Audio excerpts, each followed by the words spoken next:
শ্রমিক নেতাকে গ্রেপ্তার জেরে উত্তপ্ত দিনাজপুর শহর, কয়েক দফা সংঘর্ষে আহত অনেকে, যানবাহনে অগ্নিসংযোগ।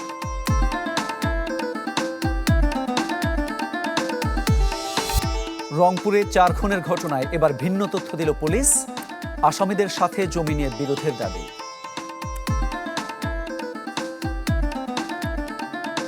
কোর্টের জবানবন্দিতে একটা কথা উঠে এসেছে, তার পূর্বপুরুষদের জমি এরা কিনেছিল। সবাই টাকা যেটা পাওয়ার কথা, তাদের অংশীদাররা ওই টাকাটা পায় না। ট্রাফিক আইন জোরদারে ঢাকা চট্টগ্রাম মহাসড়কে এআই ক্যামেরা চালুর 1 সপ্তাহে 5 শতাধিক মামলা।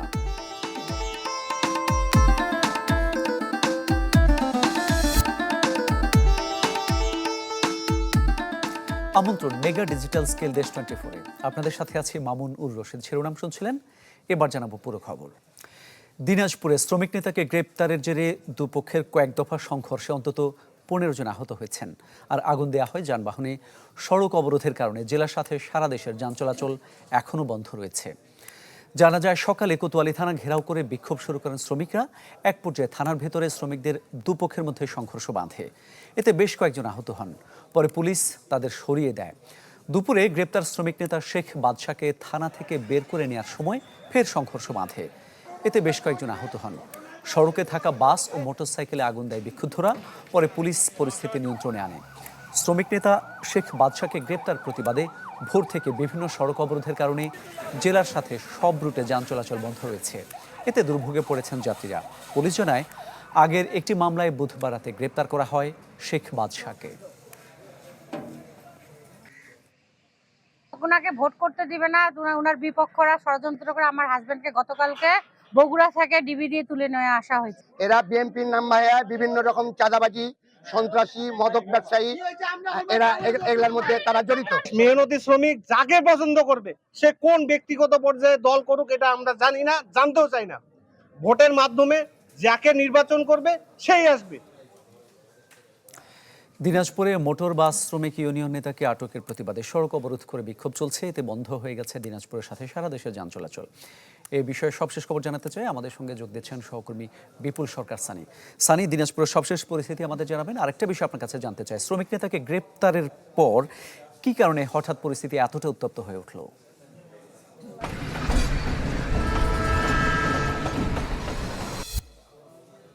শ্রমিক নেতাকে গ্রেপ্তারের প্রতিবাদে সকাল থেকে দিনাজপুরের অভ্যন্তরীণ রুটে প্রায় 44টি রুটে যান চলাচল বন্ধ রয়েছে এবং এখন পর্যন্ত কিন্তু পুরোপুরি যান চলাচল এখন পর্যন্ত চালু হয়নি। কিছুক্ষণ আগে অর্থাৎ বিকেল 3:15টার দিকে দিনাজপুরের যে কোতোয়ালি থানার সামনে শ্রমিকদের পক্ষে এবং বিপক্ষে সংঘর্ষের ঘটনা ঘটেছে এবং এই সংঘর্ষে 2টি বাস সহ একটি মোটরসাইকেল এই যানবাহনে আগুন দেওয়া হয়েছে এবং পাশাপাশি সড়কে থাকা বেশ কয়েকটি যানবাহন ভাঙচুর করা হয়েছে।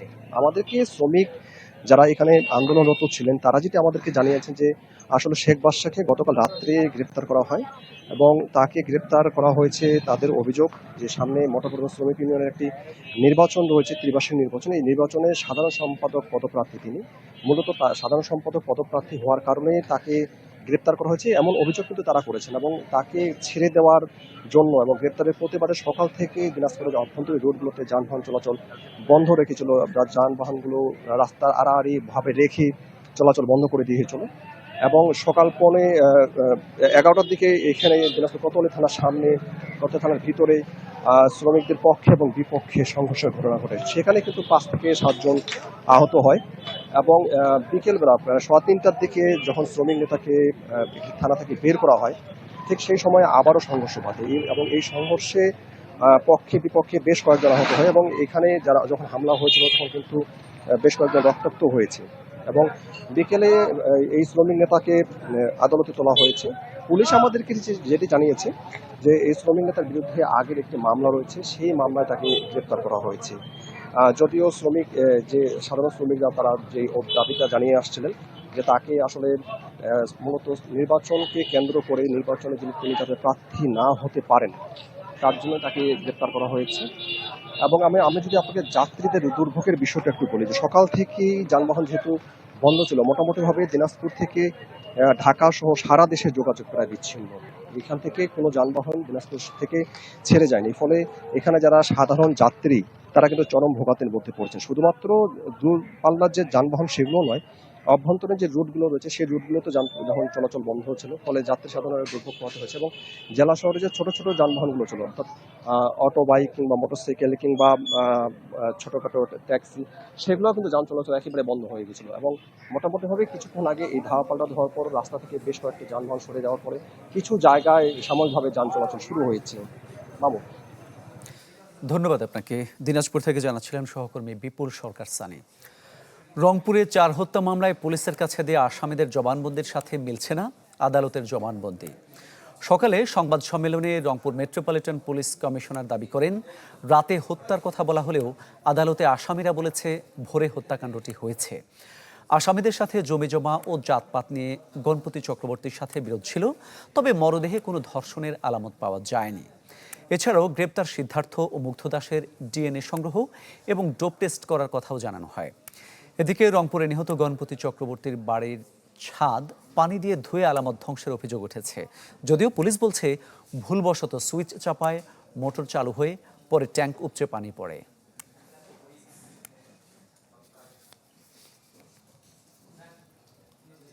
আমার ভাইটা কি ফাঁসাইতে চাইতেছে এরা? এদের বাইরে ডিউটি করবে, ওরা ভিতরে ঢুকলো কেন? মোটর কেন ছাড়লো? একে জল দিয়ে ভাসাই দিছে, পুরো রুম টুম ভাসি গেছে মনে হয়। এই দেখেন জল এখনো পড়ে আছে, শুকাই যাইতেছে বালুর মধ্যে। 4 জনকে শ্বাসরোধ করে হত্যার বিষয়টা ময়নাতদন্তে প্রমাণিত হয়েছে। কোনো ধর্ষণের আলামত পাওয়া যায় নাই। সিদ্ধার্থ দাস, মুগ্ধ দাস, তাদের ডোপ টেস্টের প্রক্রিয়া, ডিএনএ স্যাম্পলের প্রক্রিয়া, এগুলা আমাদের আন্ডার প্রসেস। সিদ্ধার্থ দাসের বক্তব্যে কোর্টের জবানবন্দিতে একটা কথা উঠে এসেছে, তার পূর্বপুরুষদের জমি এরা কিনেছিল। আনুপাতিক হারে তাদের যে ইয়েটা আছে, শরিকরা, এটা তারা টাকাটা পায় না, তাদের এটা নিয়ে একটা মনের মধ্যে একটা ক্ষোভ থাকতে পারে, সেদিকটা আমরা দেখতেছি।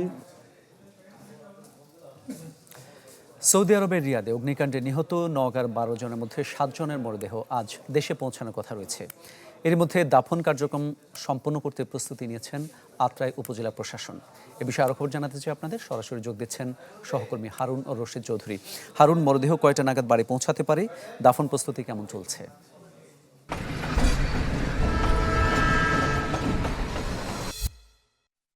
নাগাদ এটি বাংলাদেশে এসে পৌঁছাবে এই মৃতদেহগুলো, এবং এরপরে যতটুকু উপজেলা প্রশাসন জানাচ্ছে, তারা আসলে বেশ কয়েকটি গাড়ি পাঠিয়েছে ঢাকাতে, এবং সেই গাড়িগুলোতে করেই এই মৃতদেহগুলো নওগাঁয় আসবে, নওগাঁর আত্রায় আসবে। এবং সেখানে আসবার পরে মূলত আসলে বলা হচ্ছে যে প্রায় রাত 12টা বা 12:30 বাজতে পারে এখানে আসতে আসতে।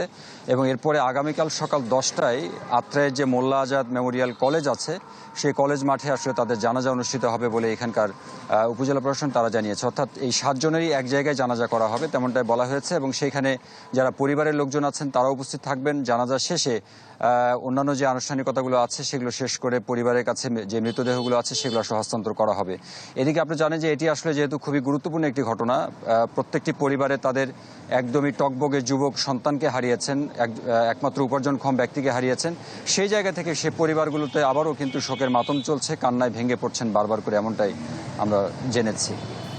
হারুন, অনেক ধন্যবাদ আপনাকে। দর্শক, এই ইস্যুতে এই মুহূর্তে গণমাধ্যমে কথা বলছেন প্রবাসী কল্যাণমন্ত্রী। আমরা সরাসরি চলে যাচ্ছি।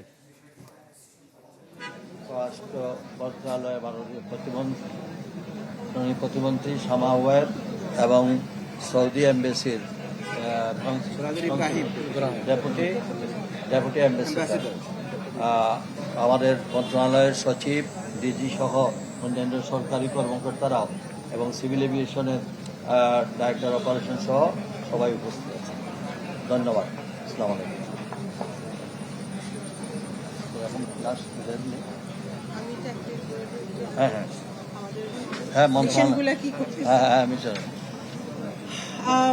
ইতিমধ্যে আমাদের মাননীয় মন্ত্রী মহোদয় বলেছেন, আজকে এই সৌদি আরবে যে 16 জনকে আমরা হারিয়েছি একটি দুর্ঘটনায়, আমরা সকলে মর্মাহত।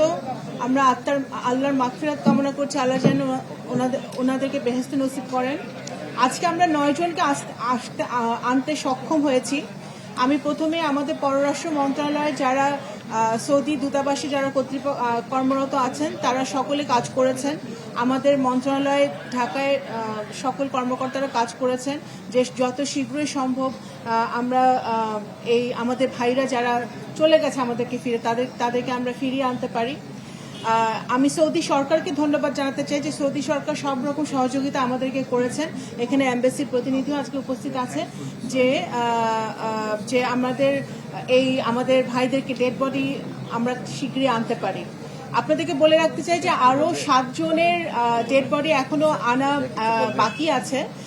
তাদের শনাক্ত চলছে, যেহেতু একটি আগুন লেগেছিল এবং অত্যন্ত দুরবস্থায় হয়ে গিয়েছিল আমাদের যারা ওখানে কর্মরত ছিলেন ভাইরা। তো তাদের একটা শনাক্ত করার জন্য একটা ডিএনএ টেস্ট করতে হবে। তাদের পরিবারের সাথে যোগাযোগ করা হয়েছে এবং পরিবারের সহযোগিতায় ডিএনএ টেস্টটা সম্পন্ন হলে আমরা কিভাবে তাদের আইডেন্টিফিকেশন করে দেশে ফিরিয়ে আনতে পারি সেই কাজটি কিন্তু আমাদের মিশন করছে। আমাদের সবাই কর্মরত আছে, বিশেষ করে প্রবাসী কল্যাণ মন্ত্রণালয়ের সকলে আমাদেরকে সহযোগিতা করছে এই কাজটি করার জন্য। আবারও একটি কথাই বলতে চাই যে এই মৃত্যুটি কোনো মৃত্যুই কাম্য নয়। বিশেষ করে এই দুর্ঘটনা যখন ঘটে তখন আমাদের প্রবাসী ভাইরা, আমাদের রেমিটেন্স যোদ্ধারা মনে করিয়ে দেয় যে ওনারা অনেক কষ্ট করে বিদেশে যান, দেশের জন্য দেশে টাকা পাঠান, পরিবারের জন্য টাকা পাঠান, পরিবারের জন্য ওনারা কাজ করেন। এবং আমরা পররাষ্ট্র মন্ত্রণালয় থেকে এবং প্রবাসী কল্যাণ মন্ত্রণালয় থেকে মাননীয় প্রধানমন্ত্রীর নেতৃত্বে সবসময় উনি কিন্তু সাথে সাথে নির্দেশনা দিয়েছিলেন আমাদের পররাষ্ট্রকে এবং প্রবাসী কল্যাণ মন্ত্রণালয়কে যত দ্রুত সম্ভব সব রকম সহযোগিতা পরিবারদেরকে করা হয় এবং যত দ্রুত সম্ভব যেন পরিবারদের কাছে আমরা তাদেরকে ফিরিয়ে দিতে পারি সেই কাজটি করতে। ধন্যবাদ।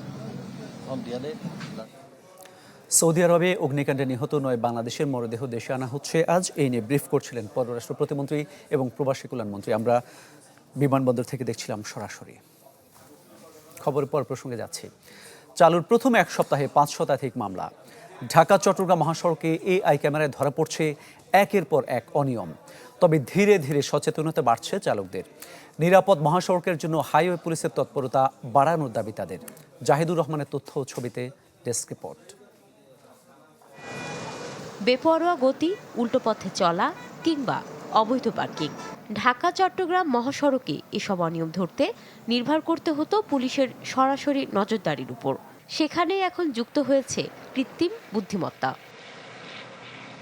চালুর প্রথম এক সপ্তাহেই মামলা হয়েছে আইন অমান্য করা 5 শতাধিক যানবাহনের বিরুদ্ধে, যার বার্তা যাচ্ছে মালিকের মোবাইল নম্বরে। ম্যানুয়ালি যখন মামলা দিতে যাই তখন শতভাগ গাড়িকে বা ইয়েকে আমরা প্রসিকিউট করতে পারি না। তো ক্যামেরার সামনে দিয়ে যখন যাবে, ক্যামেরাগুলো প্রত্যেকটা গাড়িকে আইডেন্টিফাই করবে এবং সেই অনুযায়ী প্রসিকিউশন দেবে। এটা আমি বলি এটা একটা হাইওয়ে পুলিশের জন্য অত্যন্ত যুগান্তকারী একটা উদ্যোগ। এআই ক্যামেরার নজরদারিতে বেপরোয়া গতি নিয়ন্ত্রণে এসেছে বলে দাবি চালকদের।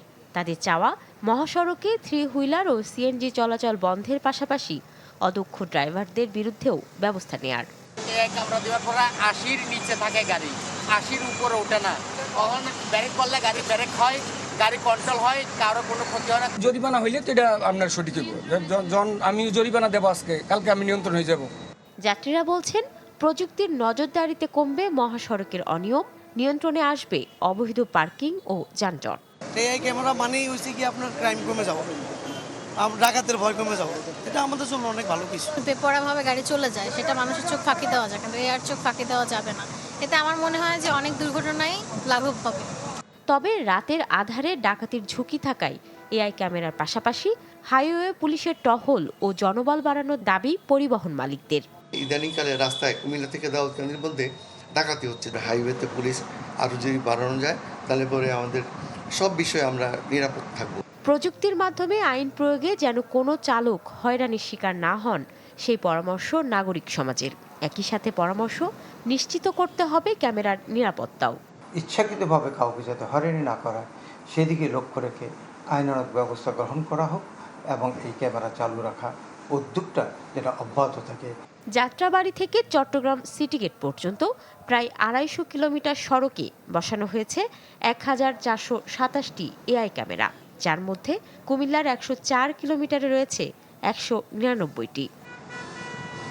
Desk report, channel 24। চাঁপাইনবাবগঞ্জের রামদাসপুর সীমান্তে 6 জনকে পুশিন চেষ্টা বিজিবির বাধায় প্রতিহত হয়েছে। বর্তমানে ওই 6 জন ভারতের অভ্যন্তরে অবস্থান করছে।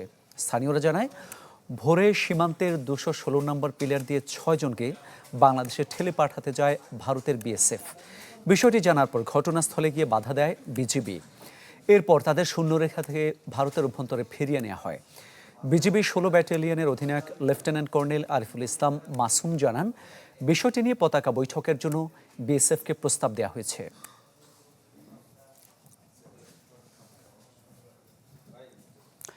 শিক্ষা, স্বাস্থ্য, দখল, দূষণ, যোগাযোগ কিংবা সরকারি সেবা, নিজ এলাকার সমস্যা সবচেয়ে ভালো জানেন সেখানকার মানুষ। শুধু জানেন না এর সমাধান কোথায়, আর সমাধান হলেও লাগবে কতদিন। স্থানীয়দের নানা ভোগান্তির চিত্রই আমরা তুলে ধরতে চাই, পৌঁছে দিতে চাই দায়িত্বশীলদের কাছে। সিলেটে 9 কোটি 60 লাখ টাকা ব্যয়ে নগরীর বিভিন্ন এলাকায় নির্মিত 4টি পথচারী সেতু কোনো কাজেই আসছে না। এতে অপরাধীদের আখড়ায় পরিণত হয়েছে সেতুগুলো। আরও খবর জানাতে চাই, সরাসরি যোগ দিচ্ছেন আজহারউদ্দিন শিমুল।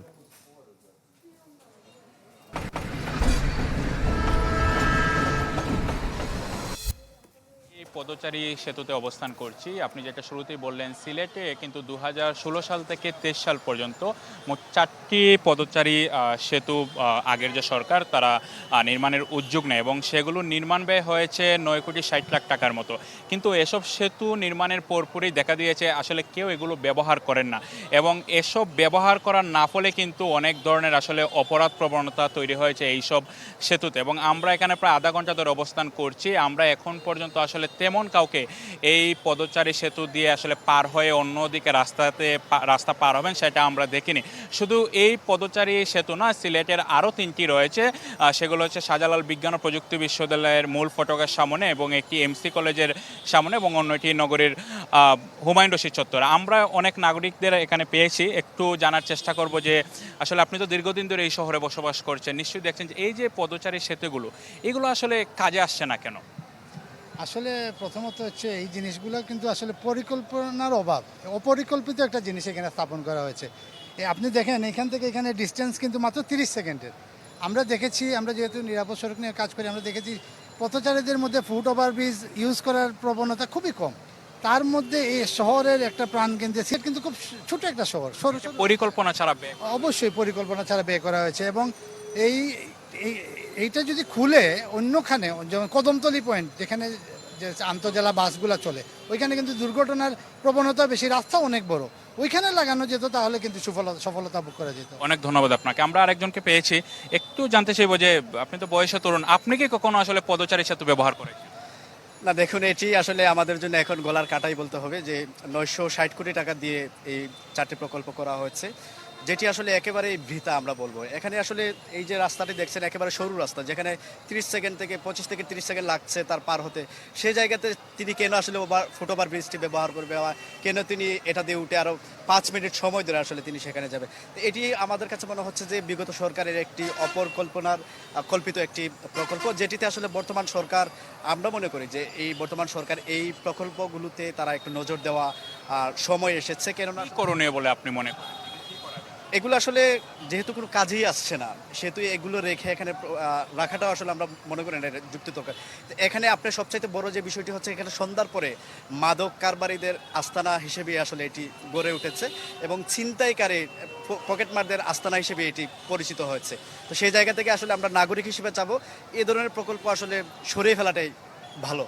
অনেক ধন্যবাদ। আসলে দর্শক যেমনটি শুনছিলেন, একজন নাগরিক বলছেন যে এখানে আসলে সন্ধ্যার পর মাদকের আখড়ায় পরিণত হয়। আমরা আরেকজনের সাথে একটু সর্বশেষ কথা বলবো যে আপনি তো 10 নম্বর ওয়ার্ডে থাকেন, আপনার ঠিক বাড়ির পাশেই এটা, আপনি তো আসলে কখনো ব্যবহার করেছেন কিনা, এবং এগুলো নিয়ে বলছিলেন যে গলার কাটা, আপনার পর্যবেক্ষণ?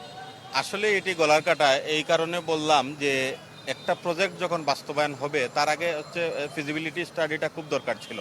যেমন মানুষ কেন চলবে, এখানে রাস্তা হচ্ছে 50 ফিটের, আর সে যদি এই ফুটওভার ব্রিজ দিয়ে উঠে তাকে যেতে হবে প্রায় 150 ফিটের মতো, এবং এই জায়গায় হচ্ছে ডিভাইডার নেই। এখন প্রশ্ন হচ্ছে এই ধরনের যে ফুটওভার ব্রিজ কেন করা হলো? নিশ্চয়ই নাগরিক সুবিধার জন্য বা নাগরিককে এই ফুটওভার ব্রিজে তোলার জন্য যা যা করা দরকার ছিল, যে ফিজিবিলিটি স্টাডি দরকার ছিল। কারণ মানুষ দীর্ঘদিন হচ্ছে পায়ে হেঁটে রাস্তা পার হচ্ছিল বা হয়েছে, হঠাৎ করে আপনি তাকে ফুটওভার ব্রিজে নিয়ে আসবেন। এই ফুটওভার ব্রিজে কেন নিয়ে আসবেন? আমি যদি নিচ দিয়ে 50 ফুটের রাস্তা যেতে পারি, তাহলে আমি কেন 150 ফিট দিয়ে যাব? তো এটা হচ্ছে একটি অপরিকল্পিত উন্নয়নের একটা অংশ ছিল। আর সিলেটে আপনারা জানেন যে 4টি ফুটওভার ব্রিজ আছে। এই ব্রিজগুলোতে এখন সন্ধ্যার পরে বিশেষ করে মাদকাসক্ত যারা আছে এবং পথশিশু বা ছিনতাইকারী যারা, তাদের আড্ডাখানা হয়ে গেছে। ধন্যবাদ।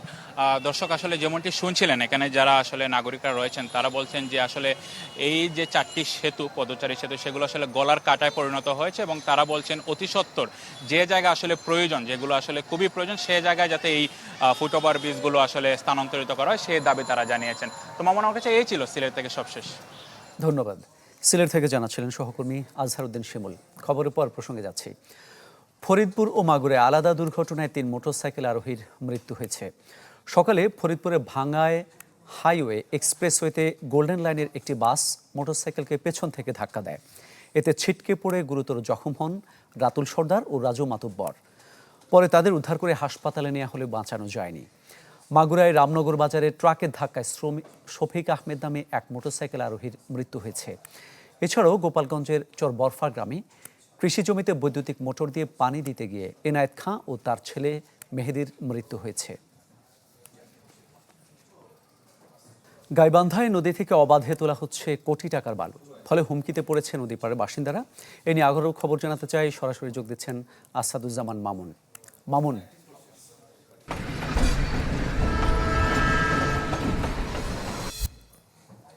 তিস্তা, করতোয়া, ব্রহ্মপুত্র, যমুনা, এই নদীগুলো থেকে কিন্তু অবাধে প্রতিদিন দিন রাতেই কিন্তু আপনার হচ্ছে বালু তুলছে। বালু যে মহল রয়েছে, যে চক্রটি রয়েছে, তারা কিন্তু অবৈধভাবে বড় বড় ডেজার মেশিন বসিয়ে তারা কিন্তু এই বালু উত্তোলন করছে। আমি যদি আপনাকে দেখাই যে আমি এখন রয়েছি ঘাঘট নদীর পাড়ে, গাইবান্ধা শহরের প্রাণকেন্দ্রেই ঘাঘট নদী। এই ঘাঘট নদীর পাড়ে কিন্তু এখানে বড় ডেজার মেশিনটা, সকালে যখন আমি একবার এসেছিলাম এইখানে, তখন এখানে বড় একটা ডেজার মেশিন ছিল এবং পাইপ লাগিয়ে দেখতে পাচ্ছেন যে এখানে নৌকায় নৌকায় করে কিন্তু তারা ব্রহ্মপুত্র নদ, তিস্তা, ঘাঘট এখান থেকে কিন্তু তারা নিয়ে আসছে। তো গাইবান্ধার ঘাঘট, করতোয়া, তিস্তা, যমুনা, ব্রহ্মপুত্র নদ থেকে অবাধে তোলা হচ্ছে বালু। এই ফুলছড়ি উপজেলা থেকে বালাসীঘাট থেকে গাইবান্ধা সদরের কামারজানি পর্যন্ত প্রায় 15টি পয়েন্টে কিন্তু এই দিন রাত চলছে বালু উত্তোলন, এই মহা উৎসব। সেই সাথে অব্যাহতভাবে বালু উত্তোলনের করার কারণে কিন্তু তীব্র নদী ভাঙন দেখা দিয়েছে। এই গাইবান্ধার প্রতি বছরই কিন্তু এই বালু তোলার কারণেই কিন্তু নদী ভাঙনটা হয়। এতে করে কিন্তু আবাদি ফসল সহ বিভিন্ন স্থাপনা, বাড়িঘর এগুলো কিন্তু নদীগর্ভে বিলীন হয়ে যাচ্ছে। পাশাপাশি করতোয়া, যমুনা, ব্রহ্মপুত্রের নদে দেখা দিয়েছে একের পর এক কিন্তু ড্রেজার মেশিন এখানে বসিয়ে নদীর তলদেশ থেকে তোলা হচ্ছে বালু। এরপর নৌকা ও ট্রাকে করে চলছে বালু বিক্রির মহাকর্মযজ্ঞ। দূর থেকে মনে হবে এটি যেন একটি বালুমহল এবং পাহাড়ের মতো। এটা এখন যে পাইপগুলো, বড় বড় পাইপ বসিয়ে কিন্তু এই বালুগুলো তোলা হচ্ছে, এরকমটি কিন্তু আপনার প্রায় বেশ কিছু জায়গায় কিন্তু এরকম করে বালু উত্তোলন করা হচ্ছে। এখানে প্রশাসন নির্বিকার হিসাবে রয়েছে। তা আমি যদি এখানে একজন আইনজীবী এবং গাইবান্ধা সচেতন নাগরিকের সাথে কথা বলি, তিনি যেমনটি তার কাছে জানতে চাইবেন যে আসলে এই যে অবৈধভাবে গাইবান্ধায় বালু উত্তোলন করছে, তাতে প্রতিকার কি, আর মানুষজন যে ক্ষতিগ্রস্ত হয়েছে সে ব্যাপারে আপনার কি মতামত? ধন্যবাদ। আপনি যে কথাটা বললেন যে এই চিত্রটা শুধুমাত্র আজকে এই ঘাঘট নদীর তীরেই শুধু নয়, আমরা আপনাদের মাধ্যমে যতটুকু জেনেছি যে গাইবান্ধার অনেকগুলো নদীতেই অনেকগুলো পয়েন্টে এইভাবে বালু উত্তোলন হচ্ছে। সম্ভবত শুধু গাইবান্ধা না, সারা দেশেরই চিত্রই এইটি। আমরা জানি যে বাংলাদেশ সরকারের কিছু আইন আছে এই নদী থেকে বালু উত্তোলনের করার ক্ষেত্রে।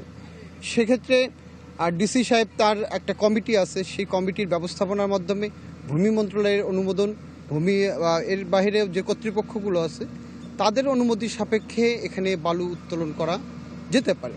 সেই বালুগুলো রাখতে হবে একটা নির্দিষ্ট স্থানে, যেখানে কিনা এই পরিবেশের কোনো ক্ষতি হবে না, জীববৈচিত্র্যের ক্ষতি হবে না, এমন জায়গায়। আপনারা যেটা দেখাচ্ছিলেন যে বালুগুলো দেখছেন, তার পাশে কিন্তু একটা স্লুইস গেট আছে। অর্থাৎ এই নদী থেকে যে কিছু পানি যে খালে যায়, সে যাওয়ার রাস্তাটাও কিন্তু বন্ধ হয়ে গেছে এই বালু উত্তোলনের ফলে। আপনি কি মনে করেন এটা ব্যবস্থা নেওয়া কি? এই বালুগুলো উত্তোলনের ফলে অবৈধভাবে অনেকেই আছেন, যেটা আমরা জানি যে বিভিন্ন সময় আমার পত্রপত্রিকা এবং মিডিয়াতে দেখি যে কিছু ব্যক্তি এই বালুগুলো উত্তোলন করছেন। তারা এই বালু উত্তোলনের ফলে আপনারা দেখবেন যে দুই পাশে বাঁধ আছে, বাঁধ ক্ষতিগ্রস্ত হচ্ছে এবং স্থাপনা আছে, সরকারি স্থাপনা আছে, বাড়িঘর আছে সেগুলো কিন্তু ভাঙনের শিকার হচ্ছে। শুনলেন যে আসলে এই যে এভাবে কিন্তু বালু উত্তোলনের পর কিন্তু এখানে গাইবান্ধা যে জেলার কয়েকটি নদী রয়েছে সেটা শতাধিক স্থানে কিন্তু আপনার হচ্ছে এই বালু উত্তোলন করা হচ্ছে, কিন্তু এখন পর্যন্ত প্রশাসনের কাছে এলাকাবাসী অভিযোগ করলেও কিন্তু সেখানে কোনো ব্যবস্থা নিচ্ছে না। এলাকাবাসীর দাবি যে অচিরেই এই বালু উত্তোলন বন্ধ করার জন্য। এই ছিল এখনকার মতো গাইবান্ধার বালু উত্তোলনের সর্বশেষ খবর। ধন্যবাদ আপনাকে। গাইবান্ধা থেকে জানাচ্ছিলেন সহকর্মী আসাদুজ্জামান মামুন। গাজীপুরে কোনাবাড়িতে ঝুটের গোডাউনে অগ্নিকাণ্ডের ঘটনা ঘটেছে। ফায়ার সার্ভিসের 5টি ইউনিটের চেষ্টায় 4 ঘন্টা পর আগুন নিয়ন্ত্রণে আসে। ফায়ার সার্ভিস জানায় ভোরে মেট্রো থানাধীন দেওয়ালিয়া বাড়ি এলাকার একটি ঝুটের গোডাউনে আগুন লাগে। মুহূর্তে তা আশপাশে ছড়িয়ে পড়ে। খবর পেয়ে প্রথমে ফায়ার সার্ভিসের 3টি ইউনিট আগুন নেভাতে চেষ্টা করে। পরে পরিস্থিতি আরও ভয়াবহ হলে আরও 2টি ইউনিট এসে যোগ দেয়। এখন পর্যন্ত হতাহতের কোনো খবর পাওয়া যায়নি, জানা যায়নি ক্ষয়ক্ষতির পরিমাণ।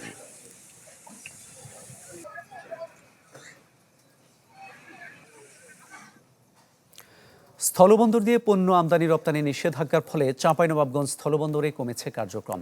আছে প্রয়োজনীয় জায়গার অভাব এবং দাপ্তরিক জটিলতাও, যার প্রভাব পড়েছে রাজস্ব আদায়ে। গেল অর্থবছর রাজস্ব ঘাটতি লক্ষ্যমাত্রার চেয়ে কম। আনোয়ার হোসেনের তথ্য ছবিতে ডেস্ক রিপোর্ট। প্রতিদিন ভারত থেকে সোনা মসজিদ স্থলবন্দর দিয়ে প্রবেশ করছে 300 থেকে 350 ট্রাক, যার সুষ্ঠু ব্যবস্থাপনায় পড়তে হচ্ছে জায়গার সংকটে। কেননা সময়ের সঙ্গে পণ্য আমদানি রপ্তানি বাড়লেও বন্দর চলছে প্রায় 4 দশক আগে প্রতিষ্ঠিত সেই 19 একর জায়গাতে। ইয়ার্ড, পার্কিং কিংবা অবকাঠামোর অভাবে ব্যাহত হচ্ছে পণ্য খালাস কার্যক্রম। পণ্য খালাসে সময়ও লাগছে বেশি। আবার স্থলবন্দর দিয়ে ভারতে পণ্য রপ্তানিতে নিষেধাজ্ঞার প্রভাবও রয়েছে বন্দরে। শ্রমিকরা জানান, নানা কারণে নিয়মিত শ্রমিকের সংখ্যা 3000 থেকে নেমেছে 300-তে। এখানে ব্যবসায়িক সুবিধা না পাওয়ার কারণে এবং অবকাঠামোগত প্রবলেমের কারণে এ পোর্ট দিয়ে কিন্তু আমদানিকারকরা আমদানি করছে না, নিরুৎসাহিত। বাইপাস সড়ক না থাকার কারণে এবং কাস্টমসের জটিলতার কারণে আমরা ব্যবসায়িকরা ভীষণভাবে ক্ষতিগ্রস্ত হচ্ছি এবং সরকার রাজস্ব হারাচ্ছে। ব্যবসায়ীরা জানান, পণ্য আমদানি কমার পেছনে রয়েছে কিছু পণ্যে বাড়তি ট্যারিফের সঙ্গে দাপ্তরিক জটিলতার বিষয়। এতে ব্যয় বাড়ছে ব্যবসায়। পূর্ণাঙ্গ কাস্টমস হাউস স্থাপন আর ট্রাক ব্যবস্থাপনায় বাড়তি জায়গা বরাদ্দের দাবি তাদের। বন্দর পরিচালনাকারী কর্তৃপক্ষ জানায়, গতি নেই আরও 22 একর জমি অধিগ্রহণের আবেদনে। আমাদের জমি অধিগ্রহণ করা ছাড়া আর কোনো উপায় নাই। এই জমি অধিগ্রহণ অবশ্যই করতে হবে। আর কাস্টম হাউসের দাবি আমাদের অনেক দিনের। আমাদের স্ট্রাকচার ডেভেলপমেন্ট কোনো কিছুই হয়নি। তো আমরা আশা করব আমাদের সরকারের কাছে যে পানামার পরিধি বৃদ্ধি করলে আমাদের কিছু গাড়ির ক্যাপাসিটি বাড়বে এবং আমদানি অনেক বৃদ্ধি পাবে। আমাদের যেগুলো এগ্রিমেন্ট ছিল বাংলাদেশ স্থলবন্দর কর্তৃপক্ষের সাথে, আমাদের সবগুলাই আছে। এখানে যেমন 17,000 স্কোয়ার ফিটের 3টা গোডাউন আছে, 25 টন ওজনের মালামাল ওঠার নামার জন্য একটা ক্রেন আছে, ফকলিফট আছে। তথ্য বলছে, গত অর্থ বছরে রাজস্ব ঘাটতি হয়েছে 282 কোটি টাকা, যাতে প্রভাব রয়েছে ডলারের মূল্যবৃদ্ধি সহ নানা কারণে পণ্য আমদানি কমার। এখানে যারা স্টেক হোল্ডার আছে তাদের সাথে আমরা কয়েকবার মিটিংও করেছি যে যত ধরনের সমস্যা আছে সেগুলো চিহ্নিতকরণ করা সহ আমাদের ঊর্ধ্বতন কর্তৃপক্ষের নির্দেশনা রয়েছে। এখানে কি কি প্রবলেম আছে, সেই প্রবলেমগুলো আমরা কিভাবে সলিউশন করতে পারি তার একটা গাইডলাইন দেওয়া হচ্ছে। স্থলবন্দর দিয়ে বাণিজ্য কমার প্রভাবে বেচাকিনা কমে গেছে হোটেল রেস্তোরাঁয়, ব্যবসা কমেছে পরিবহনের। আনোয়ার হোসেন, চ্যানেল 24, চাঁপাইনবাবগঞ্জ।